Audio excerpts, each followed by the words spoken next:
My name is Justin Noda. I'm the lead trainer with Origin. And this is the first session of our monthly underwriting essentials.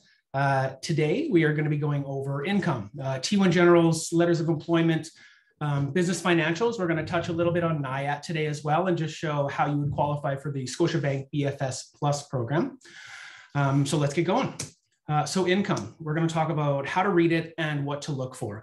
This is going to be specific to business for self. We're not going to go super duper high level on this, meaning we're not going to go into, investment properties, that kind of thing, but we are going to be touching base on most of the general where to look and what numbers to collect from T1 generals, just in order to make sure that you know what you're looking for and you're going to be able to help and accurately qualify your clients. So types of income, this is business for self, incorporated and sole proprietor are going to be your main two that you come across.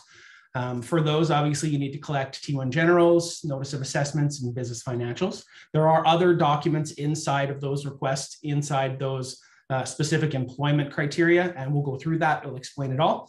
For an employee, letter of employment, payslip, and T4 are going to be the three things that you most want to acclimate yourself with. So getting to know what to look for, getting to know how to handle it, how to make sure that there's a correct year to date on your pay slip, and just kind of what you need to go through just in order to avoid the underwriter coming back and asking additional questions once you've submitted the file. So types of employment, documents required for self-employed. For incorporated, we'll start off as, so obviously you're going to need 2 full years T1 generals. One good point on this is to contact the accountant directly with the client.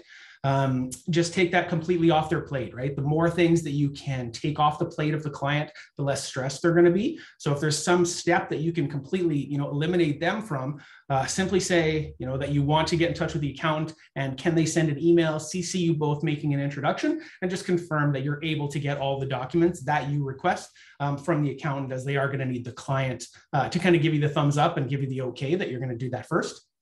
Most recent years, notice of assessments or NOAs, make sure the name is present, obviously, but it's a pretty simple form. We're going to go through it as well, and we'll explain if there is any taxes that are owing on the NOA, it's going to show, and I'll show you where. If there are taxes that are owed to the CRA, then we're going to need a statement of account that shows those taxes have been paid, just because typically the lenders are not going to lend if the CRA is owed money. If you're incorporated, as I mentioned, there's a couple other things that you're going to have to look out for. 2 years business financials. Again, we'll run those and show you what they look like, and then we'll run a NIAT example. NIAT is net income after taxes, NIAT, and it's a great way to get some extra qualification power for your clients. So you'll need the 2 years business financials. You'll also need a certificate of incorporation, and you'll need the articles of incorporation. I also did put in 3 months bank statements, just for the fact that Scotiabank has started to request 3 months bank statements for all business for self clients, simply to show that there is movement inside the accounts, right? It's an active company. There's monies going in, there's monies going out, and it's not just sitting and stagnant. So articles of incorporation, I know that's something that someone might not know about. What are they? What do they contain? So it'll contain the name and number of your business. It'll contain the full address of the corporation's registered office. It'll include the names of the directors and incorporators, the share structures listed, any provisions, and also any restrictions on business activity or share structure transfer is obviously listed in there as well. A certificate of incorporation is going to have some of the same names, or some of the same things, pardon me, but it's a little bit different. It's a little bit shorter. So when you incorporate, you should get a certificate of incorporation.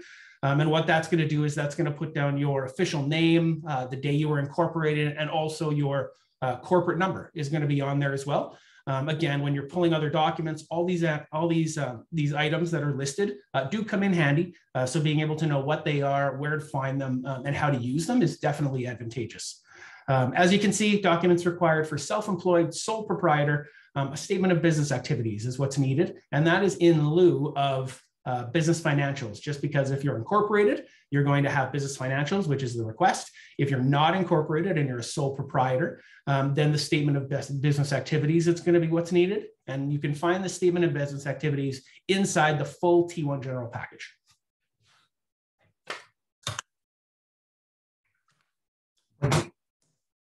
So First thing we're going to do is we're going to go through the T1 general. So this is just an example of a T1 general. This is the first page. So you can get everything from, a 5-page T1 all the way to, multiple 30, 40-page T1s. And we're just going to take this time just to kind of show you the first 3 pages, which is really kind of your meat and potatoes, right? This is where you're going to see all the information. You're going to be able to collect most of the information as far as income is concerned. We'll show you where to look, how to find it, just to get comfortable with looking at a T1. We're obviously going to dig into a little bit further. There's certain documents inside of a T1 that we're going to pull out, and I'll show you an example of each. And again, I can't push this enough. I know I keep repeating it, but we just want you to get comfortable with T1s.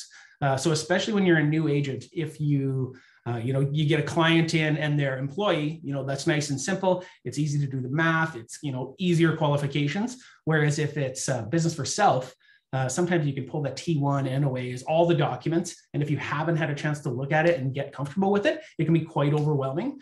So hopefully this is just kind of a first step into making sure that you are comfortable and know where to look to find information when you're reviewing files for business for self. So a business for self person will, and everybody does, have a T1 general. So the T1 general is basically, it's just a tax return that's used by the people to calculate, their annual liability. And it breaks down the person's income, their deductions, their taxes payable, a bunch of other stuff as well. But it's a pretty standard form that you should get used to. So we're going to start right at the top, right? You're going to see a name, address, kind of all the relevant personal information. If you pop over here, you're going to be able to find the SIN number. You're going to be able to find the client's birthday, a little bit of more information. Again, this is a really good thing to know, just because if you've taken an application, perhaps forgot to ask their SIN, forgot to ask for their birthdays, this way you know that you can go onto this piece of paper, find their birthdays, find their SIN numbers without having to reach out, tell them you forgot to do this, tell them you forgot to do that. Just gives a little bit more confidence in you. And it gives you a quicker answer, which makes for a more comfortable level of service that you're able to provide to your clients. So here, this is going to be where all the spousal information goes. So again, if someone did not disclose that they were married, but you can see it in their T1s, it gives you additional questions to ask. This is the second page. So this is kind of be where you find all the information as far as the income goes. Not all of it, but a good chunk of it. So right off the hop, we're going to go here. This is your employment income. So employment income, lots of the times, this is going to be your T4. So if they're an employee, they're going to receive a T4. Also, if they're business for self, they can T4 themselves from the company. So again, this is where you're going to find those numbers. This is why collecting all the tax documents is great, just because you can take the T4s, you can match it to the T1s, and you start to get a nice picture of the business for self client. If you go down here, what this is this is going to be the dividends. So this is going to be the dividends that the client takes in order to qualify for a mortgage. You're going to have a look at this number, obviously dissect what they did this year, dissect what they did last year, how they pay themselves, what's the source, right? But these are going to be the numbers that you're going to be using. So typically, maybe you can take a 2-year average of the T4. Lots of my examples today is going to be based off of TD's example, which they have confirmed that, again, depending on the lender, you can sometimes go 15, 20% of a gross up. But you can also average T4s and dividends with TD right now. Lots of the times the other lenders only allow for an average of, maybe a different kind of claimed business for self income. But each lender is different. So I always suggest going through, looking at the lender's sheets, all their product information, reaching out to myself, however you can get it, right? We're all resources to get information. So reach out, we'll help you as much as we can. But again, knowing where to look is definitely a great start. So next would be rental income. So you can see here that there is rental income claimed. And what that is going to do is that's going to let you know on what to expect. So there's a rental property. Hopefully it was disclosed in the application. You can also see that there's a rental property. So when you dig further into the T1, you're going to find a statement of real estate rentals, which we're going to go through. But again, knowing what to look for, knowing what the lender is going to need will allow you to piece together the T1 and be able to provide accurate qualifications. So you can see here that was what their income was, and then through write-offs and deductions and whatnot, that's what the net income is that they claimed, which is a negative. So obviously the accountant worked his magic. They were able to claim a negative. They're able to write off the person's total net income, which will allow them to pay less taxes, which if you're business for self, of course, that's the main thing. I picked this T1 General just because it's a little different. Typically on that last arrow line, 13,499, this is business income. So you're going to see business income lots of the times when someone is a sole proprietor, so not an incorporated. This guy just happened to do both in this tax year, so it was a great example for us to share. So for this one, it turned out that he actually just ran a little bit of a side business or a side job through his business name, or pardon me, through his personal name. He didn't want to involve the corporation. As you can see, it was super small. So it was only $1,025 that was negatively claimed. So you wouldn't be able to really use that anyways for qualification. But again, just for this example, I thought it was a good thing. So using that information that we had at the last, we just kind of wanted to run through an actual example on how you would go ahead and calculate that client's business for self income. So you can take a 2-year T4 and or dividend average and use that for the income. Remember that you obviously need to use the lesser amount if the most recent year is less than the previous. I'm going to say it again. Remember to use the lesser amount if the most recent year is less than the previous. So for the example above that we're going to go through right now, the higher year was most recent. That's the easiest one, but we'll definitely be including, caveats and whatnot as we go through this, just because, there's so many irons in the fire when you're juggling business for self income and qualifying income. But we just wanted to kind of show a basic outline of it. And then hopefully if you have something that's a little bit more challenging or that you can't quite wrap your head around, feel free to reach out, give us a call. We're always here. So for this one, the T4 income is $150. The dividend income is $55,200. The total income is $205,200. For this example, we're going to say that the previous year's income was lower, as I mentioned. The T4 income is $140. The dividend income is $41, giving a total of $181. Now, keep in mind that you can average the T4 and the dividend income separately. This is the right move when, either the T4 income or the dividend income might be lower in one year and higher than the other, right? If the dividend income was swapped in this example, then the most recent year would have the lesser year of dividends. So we would only use $41,000 for the dividend because there'd be no average because the most recent year is lower in this, revised example that I'm talking about. But for this one, it's all higher. So we're going to keep everything above board. So what we would do then is we would add those two, right? 181 plus 2052 gives a 2-year income of 386.2. We are going to divide that by 2 to give you 193.1, which obviously is that 2-year average, because we're allowed to gross it up because they are incorporated. 193,100 times 15%. 15% is a pretty standard gross up ability throughout the lenders. So that allows us to add an extra 28,965 to the income, giving you a total qualifying income of $222.65, which is a great qualifying income, of course. So with TD, they do have the ability to sometimes allow for a 20% gross up, not just 15. It's completely dependent on, the deal, what makes sense, all that kind of thing, the strength, the loan to value. But what it does is if you did a 20% gross up, that total income is $231,720. So it's almost 10 grand to a 96.55 is the increase. It doesn't look like much on this example, but I beg you to consider if the client's total business for self income is 60,000, right? Or 70,000. All of a sudden that extra 75, or pardon me, that extra 5 popping it to 70,000, might be the difference between them being able to purchase a condo or a single family detached if they're in, a smaller market. So while it might seem like a drop in the bucket in this example, just because of the bigger numbers, just remember that not everyone makes $222,000 a year, and the 10 or 15 or 20% gross up can definitely make a difference as far as qualifying goes. So next, we're going to go through the third page. We're going to go through the third page of the T1 General. So as you can see here, a lot more information. This is going to be a lot of write-offs and what kind of shows what the total net income is going to be. But again, we'll buzz through it. So you can see that the net income from all the income on this other page, on page number 2, the total was $192,826. And here you can get into the write-offs, right? So you can see that this person obviously contributed some RRSPs, and they were able to use that to deduct off of their net income to find their total, as you can see that number right there. Go down here, a little bit of deduction from CPP or QPP, which is the Quebec version of CPP. just a small balance, but again, that can be added to the RSP number. And then here you add up all the numbers above, which gives you that, which allows you to do that equation, which is you're going to take your net, the 192,826.33, subtract those deductions, and that's going to give you that number, which is probably the number that they're going to pay their taxes on. So as you can see, he was able to write it down quite a bit, which is beneficial for him. This is a notice of assessment. So this is 2 pages. A typical NOA has, maybe 3, 4, 5 pages. Lots of them don't have any information that's going to be useful to the client. So we just kind of wanted to piece this out.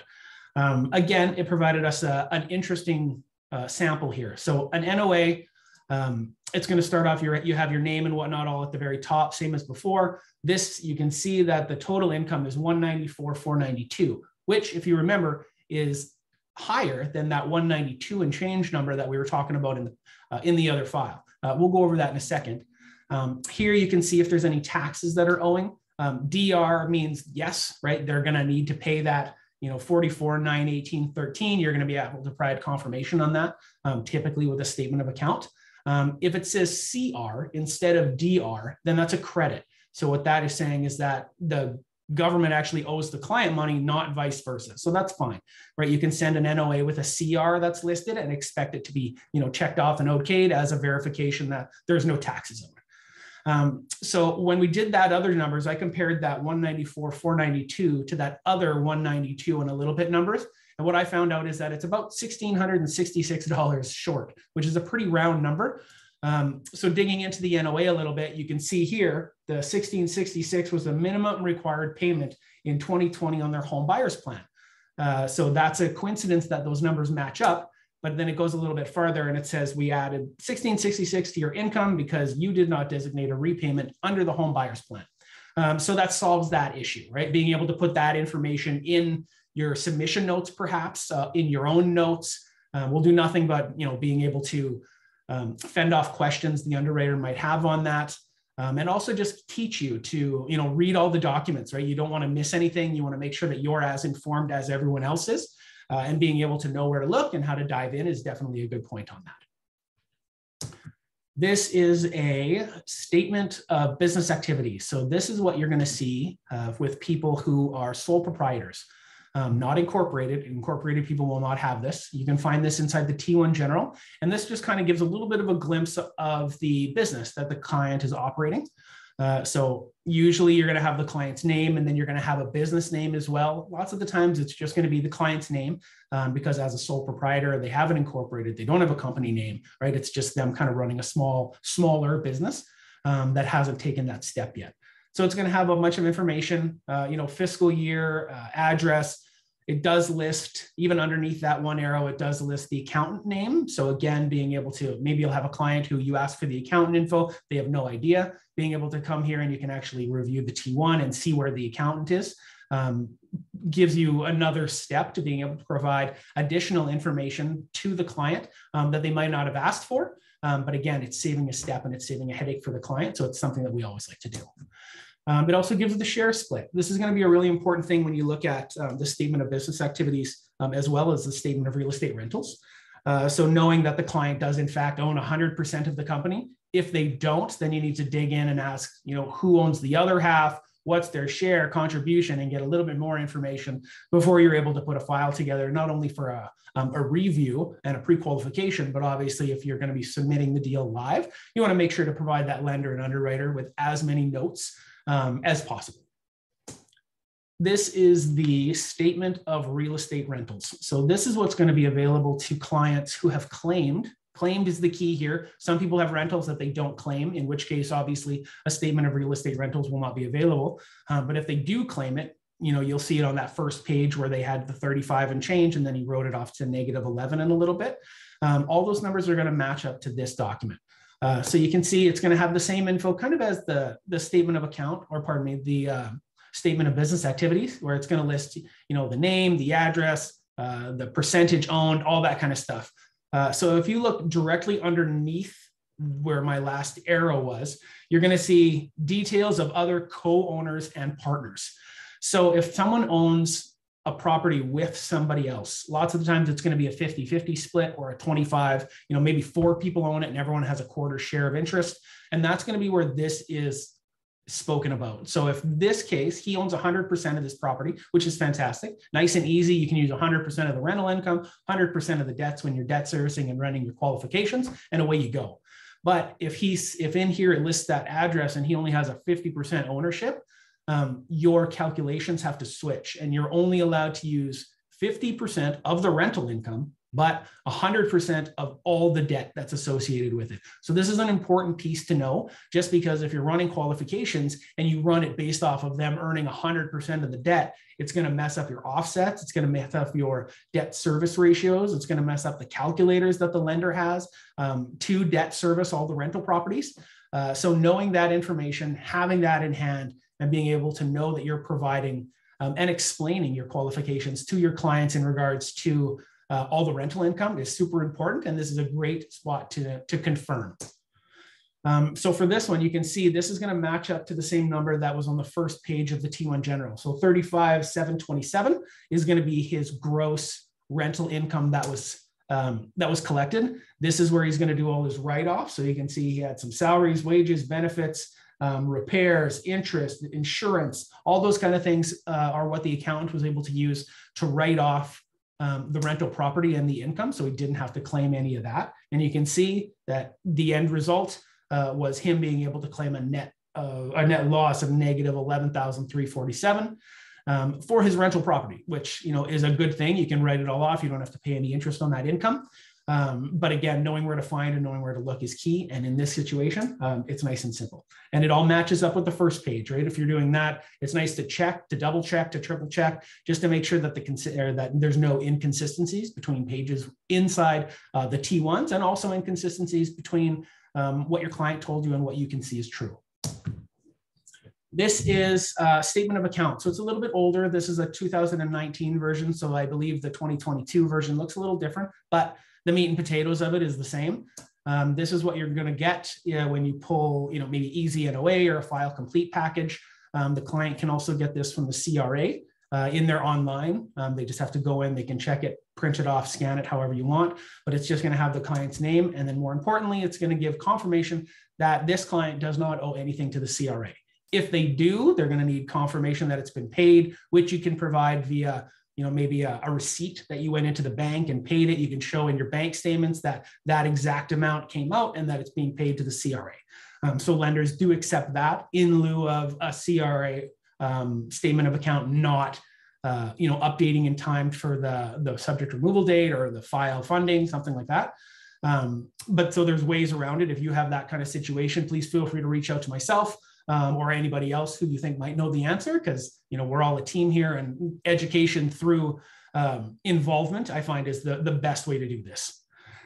So for next, we're going to jump into the business financials. So business financials are what shows a company's income and output, an incorporated company, right? Because if you're doing an incorporated company, you're going to have business financials.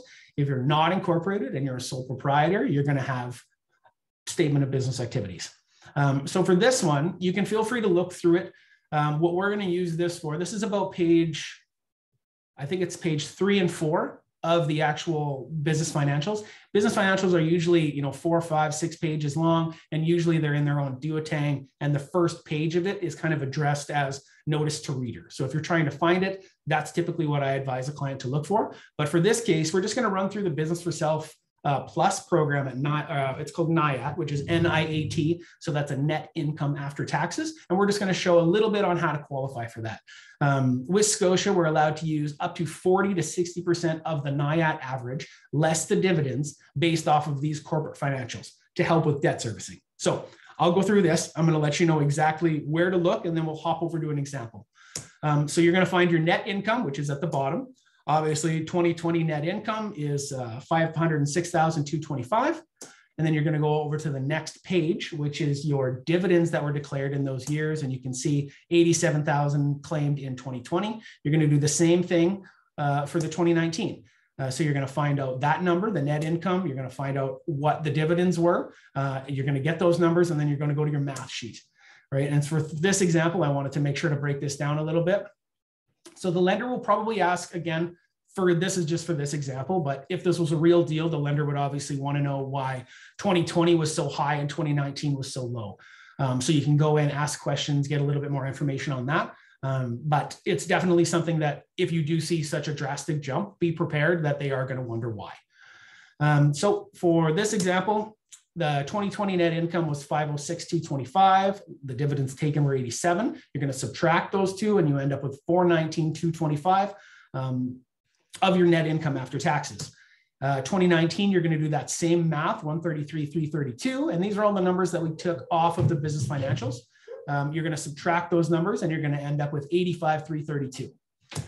Then you're going to take those two numbers and add them together, right? So you're going to take that 419,225, add it to the 85,332, and you're going to end up with the 504,557. You're then going to divide that by 2 to get your 2-year average. Right, so the 2-year average, obviously the most recent year was higher, the last year was lower, so you can do an average. And the 2-year average is 252, 278.50. So here, once you have that, this is where typically we get 60% with Scotia. If it's a little bit of a weaker company or you have any, real hesitation in it, I feel that I should tell you to reach out to your underwriter.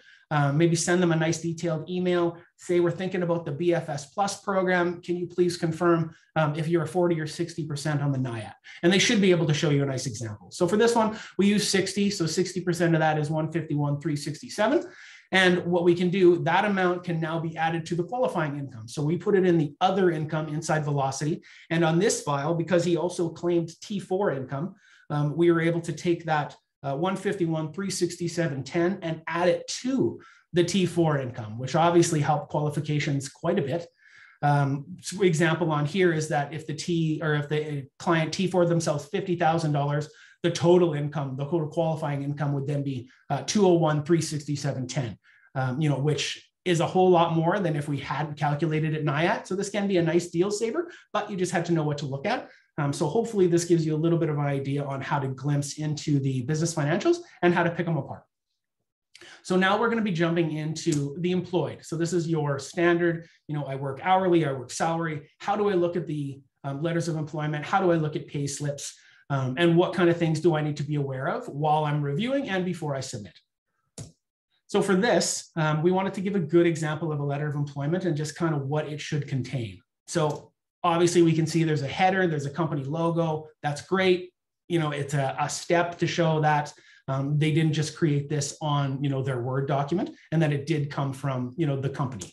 A date, obviously it's important all across everything. They need to show that it's a recently written letter of employment, and it's not a letter of employment from, 1 year ago, 2 years ago, 3 months ago. They need letters of employment, typically 30 to 60 days, mostly 30, sometimes 60, again, lender dependent, but making sure that the dates on there is key.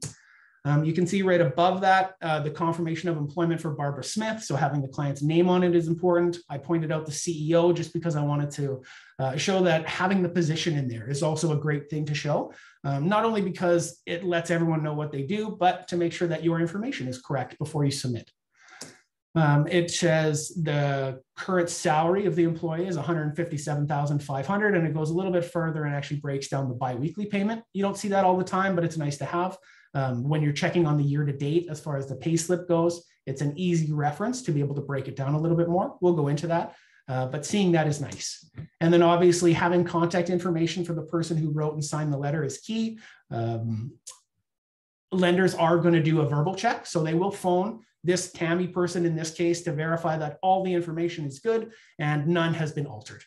And then one of the biggest kind of neat points that they have is that there's an actual handwritten signature, which is something you see lots. It's not 100% required. Sometimes it's an electronic signature and whatnot, and you can usually make those work. But in this case, having a pen signature was a nice thing, and I wanted to include it just because it's kind of the top tier, if you would. But yeah, that's kind of all the points that we like to see on a letter of employment to make sure that it touches. If it's missing any of those criteria, lots of the times you're going to have to reach back out to the employer or the client if they don't want you to talk to the employer, just to get an amended letter, which is something that you can do.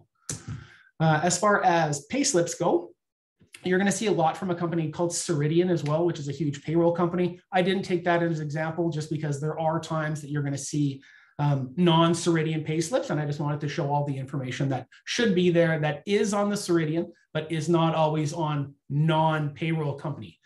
So here you can see it starts off the same thing. The client's name is up there just for a point of reference, which is great. You're going to have the Leduc Regional Housing Corporation logo, again, matching it up to a letter of employment, always key. Here you can see a little bit more information, how much the client was paid, employee number, all that kind of stuff. And then right there, super important is the year-to-date earnings. So being able to kind of break down and make sure that they're on path for their current employer income that's listed on the letter of employment is something that you want to do, and is another step you can help your underwriter with. And then here is another thing that's super important is what pay period this is for. So I'll elaborate on that. It's going to be more important when you're breaking down, is the year-to-date correct for this client? And we'll step onto that on the next one. So is the year-to-date correct? So this is taking the letter of employment, taking the pay slip, breaking it down a little bit, right? $157,500 is the annual salary. I got taught to break it into weekly. So that's what I always do. So there's a calculator online that you can type it in. Feel free to give someone a call or a quick email and we'll send it out if you want it, where you can type in that date that's at the top of that pay slip and find out what week is that in regards to that certain year. So here we typed it in, we could find out that it's the 16th week of 2021, meaning 16 weeks have been paid. So 157,000 divided by 52 weeks in the year gives a weekly amount of $3,028.84. As you know, on the letter of employment, they actually broke down the biweekly. So you could just divide that by 2, but I wanted to show you the long way just because that's not super standard on the letters. So if you did that, we would take that weekly, we would times it by 16 weeks in the year, because that's how many have been paid. And $48,461.53 is where her year-to-date should be, according to $157,500 a year. So going back, this is why her year-to-date is so important, right? We can make sure that it's on track. So her year-to-date as of this payslip was $55,719. Obviously, that's higher than $48,461, which is fantastic. It means not only is she on track to meet that 157.5, but she's also over and above it. So again, an extra step that you don't have to do, but that I took on this one is just to find out why. And for this one, you can see that it was actually a bonus that she received at the start of the year, that she received a completely different pay slip on. So the bonus is not listed in her normal everyday pay slip. That's why the numbers were looking a little bit different and a little bit off to us. But digging into it, we didn't need any extra income, so we didn't need that pay slip, but being able to provide that information to the underwriter at time of submission, just again, headed off any potential questions or time wasting things that we would have to go through at that point, which, you know, we got enough stuff on our go. We want to make sure that it's as smooth as can. So for this one, another piece of employed income is T4s. These ones are super. The only thing you're going to want to watch is up here where it says T4. There's lots of different types of T slips. There's T4s, there's T4As, there's T5s, there's T4Rs key slips. So just make sure that when you're piecing it all together that you're reading the right one. So you're going to have, you know, it's going to tell you what T4 is there, name, year, all that kind of stuff is there. And then of course your income. So the 73,544.93, this is going to be what's on your employment T4 area over on your T1 if that was the case. So again, just being comfortable and knowing where to look. And finally, we're going to go through other income possibilities. So there's lots of types that's not business for self, might not be just a normal employee, right? As you can see, WCB, EI, group pension, CCB, CPP and OAS, RIF, and disabilities are other type of incomes that you might run across. So WCB and EI income is not a hard stop. You can use this in some situations. It's extremely lender dependent and it's extremely client dependent. TD, for example, lumps it into their non-taxable income. So going into TD's broker portal and looking that up should give you a complete outline of how they look at it. Coast Capital, for example, looks at it as long as it's in relation to seasonal income. So for example, people who maybe they're working on avalanche control and they only work in the winter and have done it for 10 years, and then they collect EI in the summer, right? There's a nice history of it. It's obviously what's going to continue. And in that case, they're okay with looking at EI or WCB, if your workers' compensation board income, again, is linked up and able to fall into a nice category within that lender. It's not a hard stop and should definitely be explored. So with that, you're probably going to want to get a letter from the institution that's providing either the EI or the WCB. And typically, because that income is not taxable, you're going to see that on the payslip.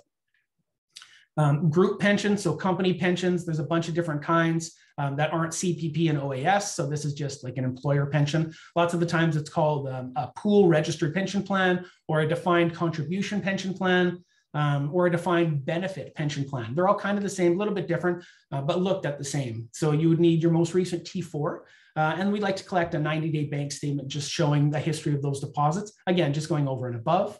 CPP, which is the child care benefit that Canadian families are offered for any kids that are under 18 years old. So asking the question, seeing if the child is under 12. I believe if they're under 12 years old, then we can use it. And you just need the CCB notice that you'll receive from the CRA and potentially birth certificates to show the lender how old the clients are. CPP and OAS, most people know what those are, Canada Pension Plan and Old Age Security.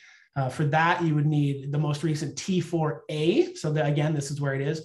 T4A is going to be your pensions. So receiving those and finding out what you can use as far as qualification goes is a good step. RIF income, this is where people take money out of their RRSPs and pull it out yearly. So, maybe they pull out $25,000 every year. You can use this for qualification income. You just need to provide 2 years recent T5s, which is your investment slips, and also a statement from the investment account showing that you have enough funds in there to continue drawing those funds kind of in perpetuity, right? Obviously, if you're taking $25,000 a year every year, and then the bank statement shows you only got 12 grand left, they're not going to be able to use that income to qualify just because it's going to be ending before the term of your mortgage does. So having that in mind, making sure you request all the right documents for the client when you're discussing is going to set you up properly. And disability. So short and long term, short term, typically you can't use the same reason. And the obvious reason is it's going to end, right? You can't qualify someone for a mortgage when they know the income is going to be ending in 6 months. Long-term disability is a different story. You can use long-term disability for qualifying. You just want to make sure that you get a letter from the company as well, showing kind of the whole details inside it, right? What is it being paid for? The duration of the payment, how much they are. You can line that up with bank statements as well. Sometimes you get asked for them, sometimes you don't. And often they're not going to be T4 because they're not taxable. Right. So lots of the time you're not going to get a T4 slip for this type of thing. So don't be worried about that. Just have the knowledge that if you can't find it, there's probably a reason. And that's it. So my name, as I said, Justin Noda, I'm the lead trainer at Origin. My phone number is 250-515-0989. Email address, justin@originmortgages.ca. Thanks everybody for attending, and we'll see you on the next one. Thank you.